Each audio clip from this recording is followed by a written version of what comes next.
ابلیس ملعون جو ہے نا جی، ایک کتاب ہے جس کا نام ہے تلبیس ابلیس، طلباء کو پڑھنی چاہیے، بڑی اہم کتاب ہے، عام آدمی کے لیے تو کوئی فائدہ نہیں، طالب العلم لوگ جو ہیں جن کو علم سے شوق ہے، شغف ہے، وہ پڑھیں۔ اس میں ایک حکایت لکھی ہے کہ ایک دن حضرت عبد القادر جیلانی رحمۃ اللہ علیہ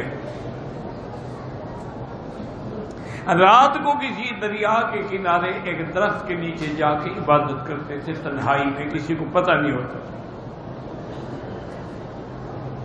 تو حضرت عبادت میں مشغول تھے، تہجد میں مشغول تھے کہ یکدم سارا درخت روشن ہو گیا، نور پھیل گیا۔ تو حضرت عبد القادر جیلانی ابھی سوچ ہی رہے تھے کہ یہ کیا ہو گیا، کہ آواز آئی کہ جاؤ عبد القادر، تم نے مجھے اتنا راضی کر لیا ہے کہ آج کے بعد تم پہ تکلیف ختم ہے، میں نے تم پہ ہر چیز معاف کر دی۔ تو آپ نے فوراً پڑھا اعوذ باللہ من الشیطان الرجیم۔ اب ابلیس ظاہر ہو گیا، اس نے کہا عبد القادر، میں نے اس طریقے سے بڑے بڑے علماء، بڑے بڑے عابدوں کی گردن توڑ ڈالی ہے، لیکن چونکہ تم بہت گہرے عالم ہو، تم سمجھ گئے کہ تکلیف تو انبیاء پہ بھی معاف نہیں ہوئی، مجھ پہ کیسے معاف ہو سکتی ہے، تو تم نے تمہیں تمہارے علم نے بچا دیا۔ اور میں اعوذ باللہ من الشیطان، دیکھا بدبخت، مجھے علم نے نہیں بچایا، مجھے اللہ نے بچایا ہے، علم بچا تو تم نہ بچ جاتے۔ تو علم سے کوئی نہیں بچ سکتا۔ بڑے بڑے عالم بھٹک گئے، بڑے بڑے عالم بھٹک گئے۔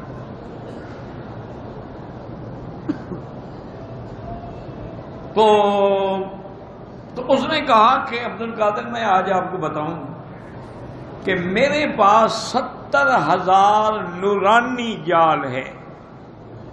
ایک تو ہوتے ہیں نا ظلمانی جال، ایک ہے نورانی جال جن میں علماء کو اور عابدوں کو اور ان لوگوں کو ڈالتا ہوں اور پھنساتا ہوں کہ وہ اس جال میں آگے پھر نکل نہیں سکتے، مگر اگر اللہ چاہے تو نکل جائے۔ تو 70,000 تو میرے پاس نوری جال ہے۔ کیا مانا؟ وہ عالم کو ایسے جال میں مبتلا کرتا ہے کہ تم بہت بڑے عالم ہو، تمہارے ساتھ کا اس دور میں کوئی عالم نہیں، بس وہ برباد ہو گیا۔ عابد کو عبادت کا، خطیب کو خطابت کا اس ظلم میں ڈال دیتا ہے کہ تمہارے جیسا کوئی، یہ خیال آیا بندہ کیا۔